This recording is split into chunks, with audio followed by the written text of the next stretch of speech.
super excited to be here. This is new work for me. I normally present my talk, Love the Skin You're In, which basically encourages young women toward a healthy construction of identity free of media representations of their bodies and selves.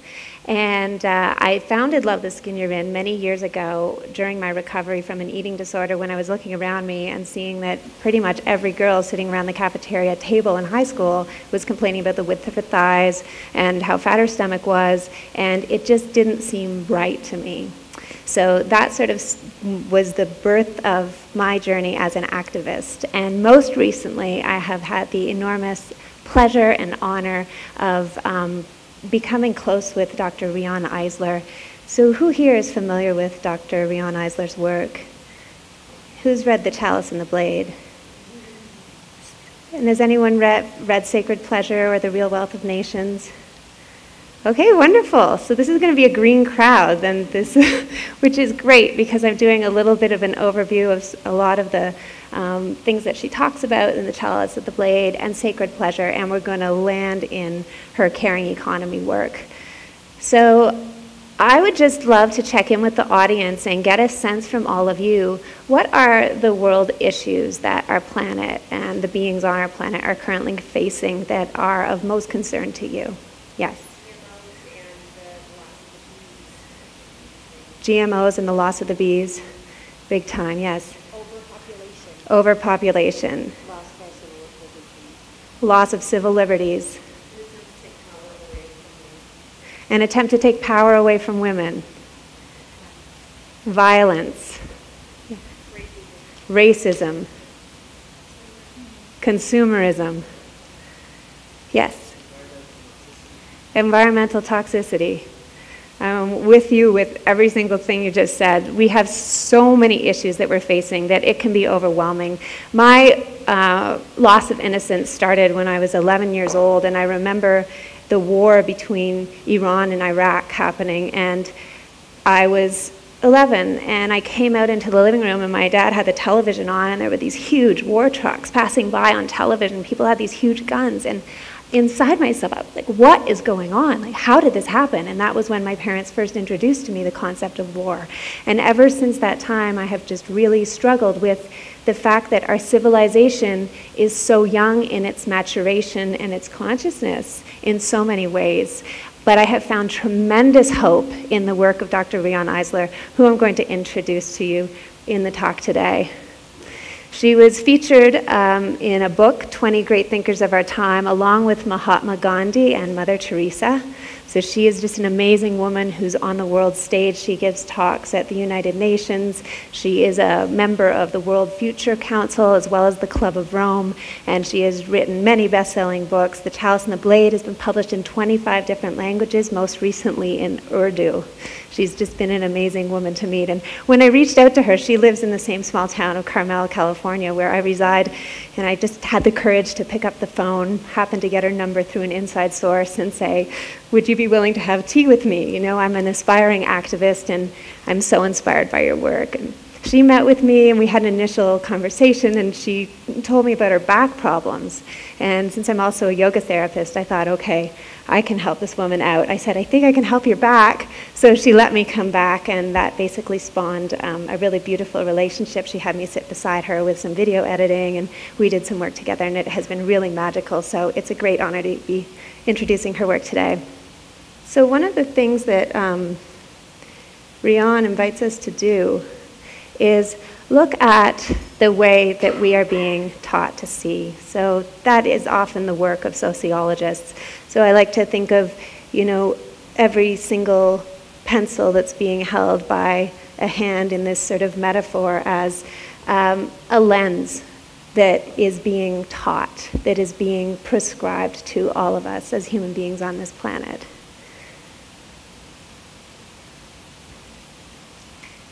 This is Venus of Willendorf. She is a Stone Age fertility goddess. The Chalice and the Blade is just this incredible book, and it basically talks about how so many years ago in Paleolithic and Neolithic times, women's bodies were revered as a site of life and illumination and nurture, and women as well enjoyed a really wonderful status because of that recognition. So this has been interpreted by a lot of cultural historians as a fertility goddess. You know, the sort of detail in her vulva, the lovely breasts, the very fecund-looking body. This would have been, you know, the image of femininity that women in that day and age were, you know, exposed to. And it's so interesting to compare it to our present-day imagery of the female body. I don't think that Venus of Willendorf was thinking about how fat her thighs were.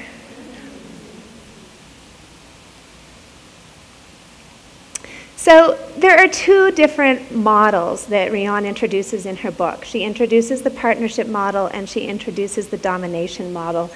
The partnership model is symbolized by the chalice, and it is possessed of wonderful attributes that saw peace-loving cultures in which women had a lovely and equal status. There were equitable gender relationships. Sex was not seen as separate from spirituality, but in fact a vehicle to spirituality, and women's bodies were the magical vessels of that spirituality. So it was a pretty amazing time. You can look at the cultures of Minoan Crete to find these kinds of details, and many others. About 10,000 years ago, early agrarian communities lived in relative peace. Ketel Hayuk in Turkey lasted 1,000 years with no signs of war.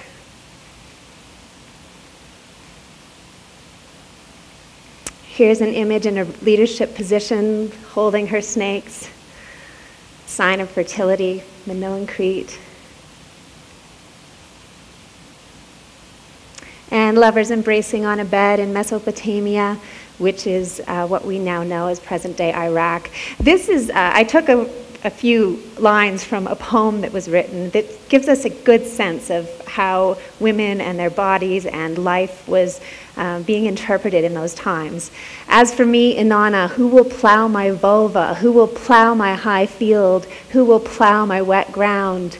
Let the milk of the goat flow in my sheepfold, fill my holy churn with honey cheese. So it was very much a time when sexuality was something that was celebrated, and sexual ecstasy was something that was also celebrated. And of course, I couldn't come to Wanderlust, a yoga festival, without showing the image that is familiar to all of us of Yab Yum, the sacred union. And a really important piece in this whole dialogue to take away is that, you know, matriarchy is not the opposite of patriarchy. Partnership is. And so when you're talking about peaceful societies, peace worked for everyone. It worked for women and it worked for men. The men were not being sent off to war to have their bodies blown up. The men were living in harmony, and there was just a wonderful mutual respect that was happening, and there was an equality.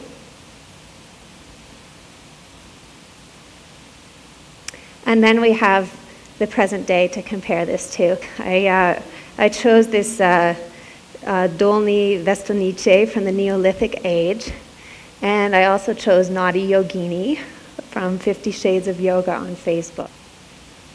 This is Tilan Blondeau. She was featured on the cover of French Vogue magazine. She's 10 years old. You'll notice her plunging neckline, her feet that look like they're bound by those golden cords, the neckline actually going all the way down to her navel, the full hair and makeup, the pout. And so this is happening increasingly to our younger goddesses in the world, girls and women both being hypersexualized, objectified, and in fact dehumanized. And this links in very closely with the very high incidence of domestic violence, because as soon as you are relating to yourself as a body, or your partner is relating to you as a thing, there just tends to be a higher incidence of domestic violence. To bring a little levity to it, This is what the men would look like if we put them in the same positions that we put the women in. And Mark Whitwell joins the chorus, saying there are very real risks and unexpected limitations in cultural belief systems. Some have gone so deep into the way we live that we do not see them. They are axioms of the social mind and affect our life whether we are religious or not. And really that's a very similar thing to what Rian is talking about. And that's what we're sort of unpacking today. So we're in the model of the chalice, the partnership model being symbolized by the chalice. The dominator model is symbolized by the blade.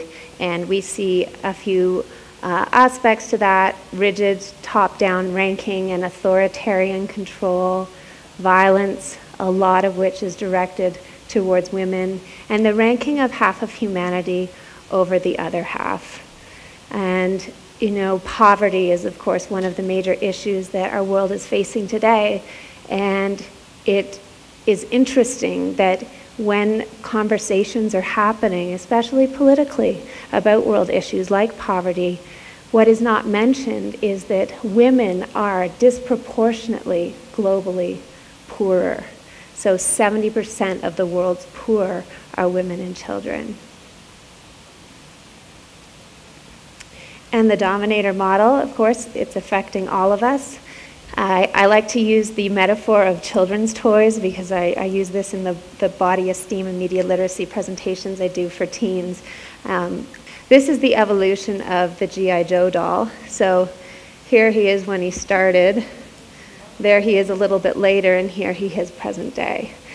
So it's not just the way that women and women's bodies have shifted and changed through time, it's also what we've done with our men, when we've created this ideal of masculinity that shows us brute force. Look, you can see his clenched teeth. He's clearly really angry. Both his fists are clenched, and he has a gun on his back. So this is at its most extreme. But what I find heartening in Rian's work is that she is able to unearth the root causes of basically all of the issues that our world is facing and find those root causes. And if we can actually heal the root causes, then there does exist the precious, tender possibility of creating a different planet here. But time is definitely running out. So here is some of the messaging that our girls are getting. Let me see. Cinderella, if you're beautiful enough, you may be able to escape your terrible living conditions by getting a wealthy man to fall for you. Or Snow White, bottom left, at first it may seem terrible being so beautiful that other women get jealous enough to try and kill you, but don't worry, once your beauty attracts a man, he'll protect you. So you notice in this messaging just the extent to which there is such a departure from what we saw 10,000 years ago.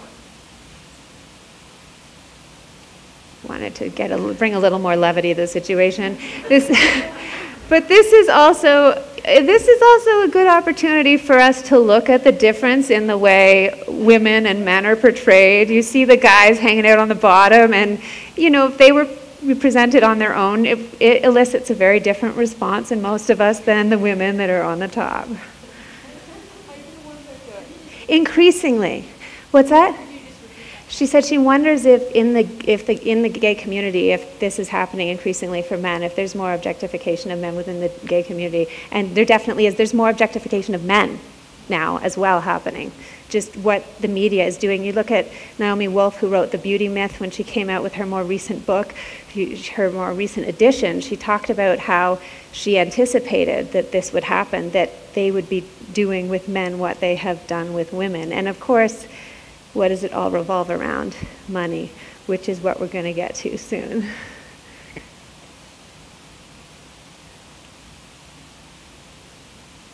So I like this metaphor, this art metaphor. Basically, we've taken the goddess, we've stripped her down, we've reduced her to the sum of her parts, and we've put her in a box.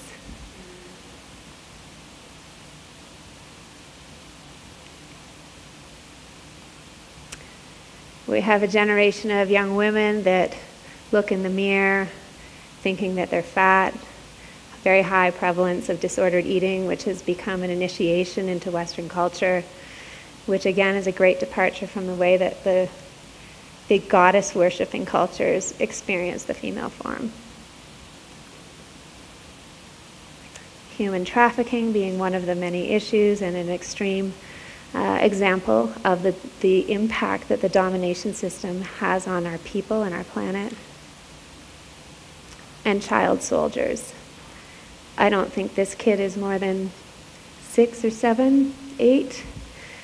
So the old system, the domination system, basically justifies endless money that is available for war, it's available for prisons, it's available for weaponry, but it ignores the most precious and important part of human capital, which is brain development, which happens, 85% of which happens in the first 5 years of life. And so we don't have the same resources being allocated to early childhood education, to childcare. We pay our plumbers more to fix our toilets than we pay people to care for our children.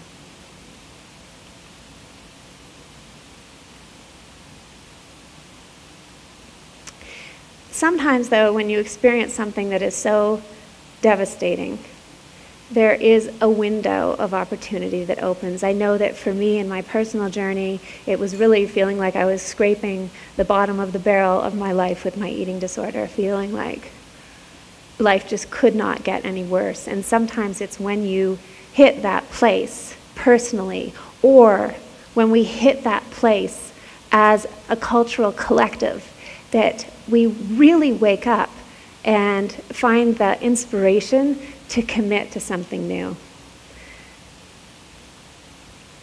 So I want to invite everyone to take your hand and just scrunch your hand up and hold a fist.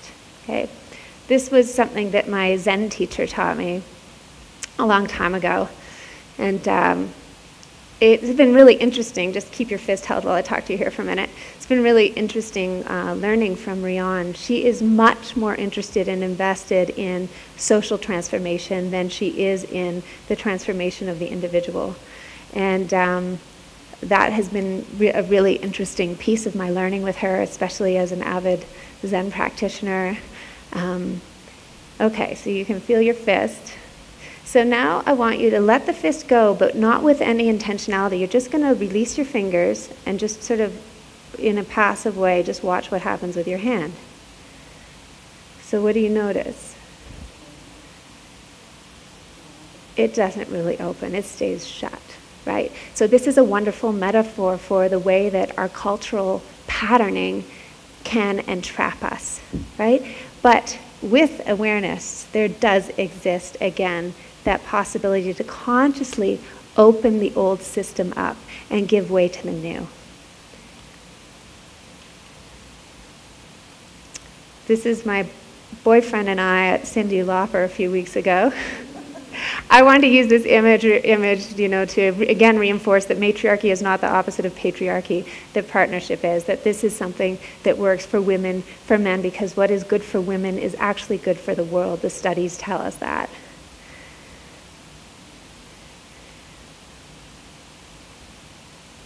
We are wired for care and empathy. A great example of this is the bonobo chimpanzees, with whom we share 98% of our genetic makeup. The bonobos show tremendous capacity for care and empathy. So if this really is our true nature, why not create policies and practices that reflect that? The status of women and girls is a stronger predictor of a nation's long-term economic success and quality of life than the GDP. That is a sensational statistic born of a study of 89 different nations around the world.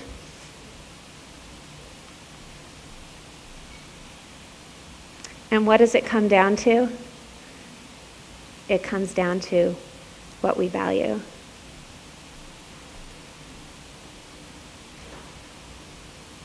So the time has come for us to let go of the old, to make way for a new economic map. This is a good example of the old economic map. Way back when everything was getting set up with the Industrial Revolution, it was somehow decided that the productive sphere would bring home the bacon and the reproductive sphere wouldn't get paid at all. And so you see the kind of just really unintegrated model that really does not reflect the value of the work of care and caregiving.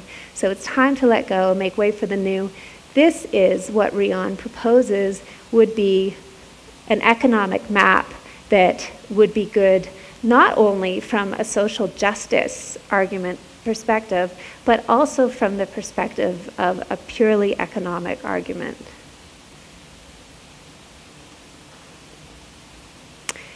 This is an image of 18 prime ministers worldwide, all of them women. Norway and the Scandinavian countries in general provide really awesome examples of how when we put more women in positions of power politically that are in decision-making positions, that laws get passed that are more geared towards care and caregiving. So Norway, 40% of parliamentary seats are occupied by women, and Norway enjoys a wonderful standard of living for all. So here's a word from Rion.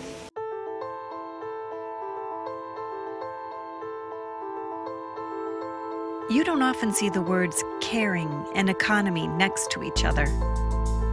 But what if you did? What would begin to change? When we measure the health of our economy using GDP or the stock market, we miss important things with real economic value. Caring for a child, a clean environment, volunteering. What if these essential but undervalued activities were included in how we measure economic success? Would we have the crisis we are in today? Would we have so much suffering, greed, pollution, and so much lost human potential? It does not have to be this way. U.S. maternal mortality rates, highest of all developed nations.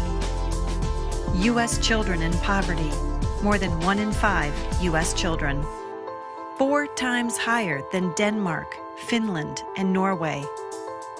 We can change our course and move to a caring, equitable, and sustainable future.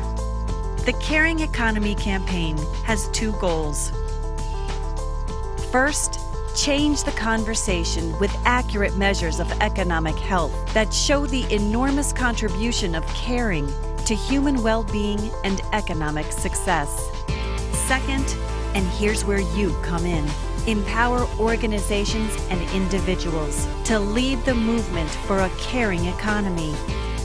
Locally, nationally, internationally, we can make it happen. Tax credits for childcare, higher pay for elder care workers, better training and government support for early childhood education, tax breaks for caring businesses, a rise in real wealth for all, not just a few.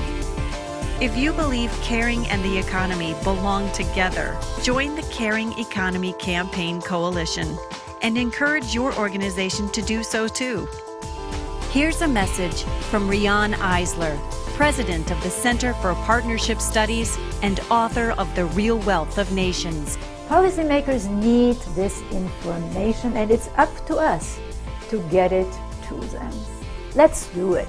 Let's do it for ourselves, for our children, and for generations to come.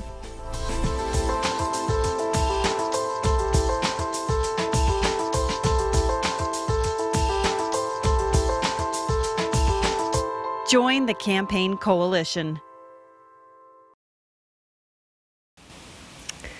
So our takeaways today are to recognize that as long as women are devalued, so also will anything that's stereotypically associated with women as soft or feminine, such as caring and nonviolence, be devalued.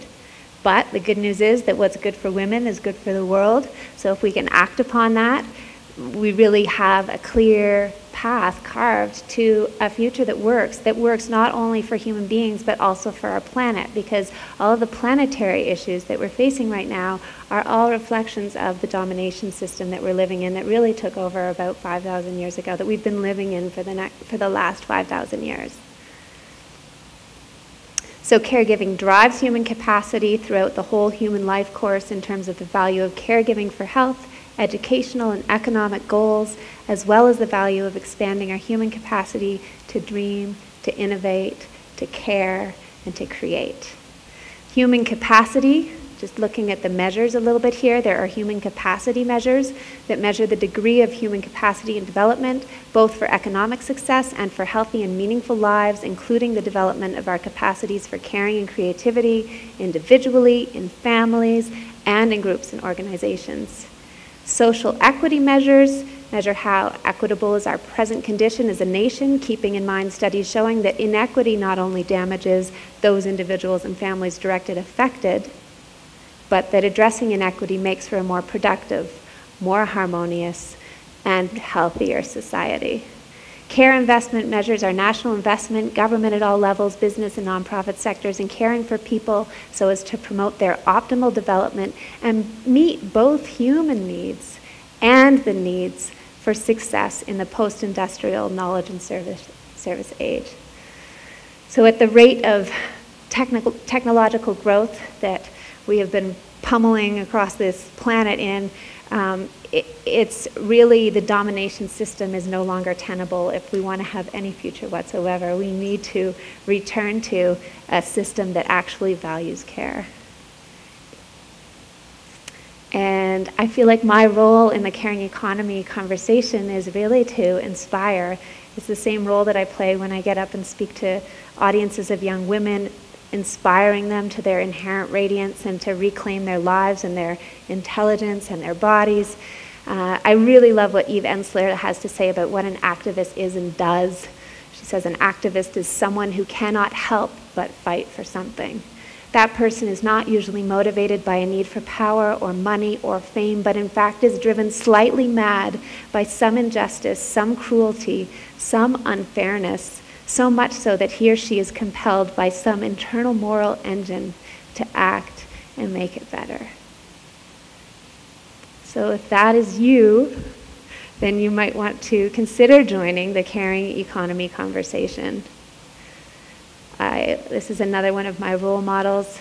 I went to an amazing U2 concert a couple years ago in Montreal, 80,000 Montrealers. It was incredible. And the Amnesty International came out. They were all holding all these beautiful, big lit candles. And this was the reminder that we are not bystanders in the making of our own history, that we can all stand up and become a part of the creation of a new world by changing the conversation, changing it on the level of practice, changing it on the level of policy, finding where our gifts are and making that contribution. This is another one of my heroines, Malala. I dreamt of a country where education would prevail.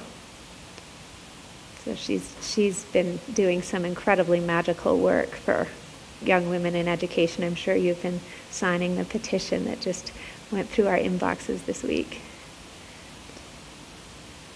So I want to invite you to just pick a partner and turn to your partner. And there are two questions that I'd like you to dialogue around. One is, where am I most passionate as a change agent? And the other one is, where am I most effective as a change agent? And just enjoy that discourse with one another.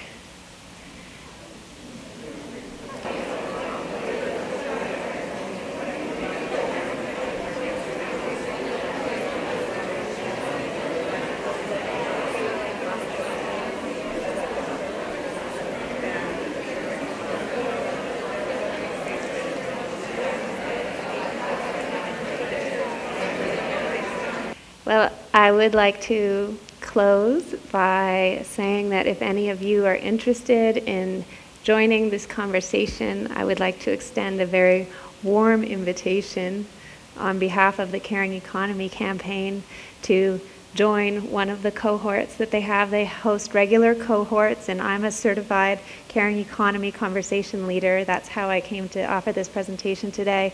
It's wonderful and powerful information, and you'll get a much more in-depth of what we were able to do today within an hour.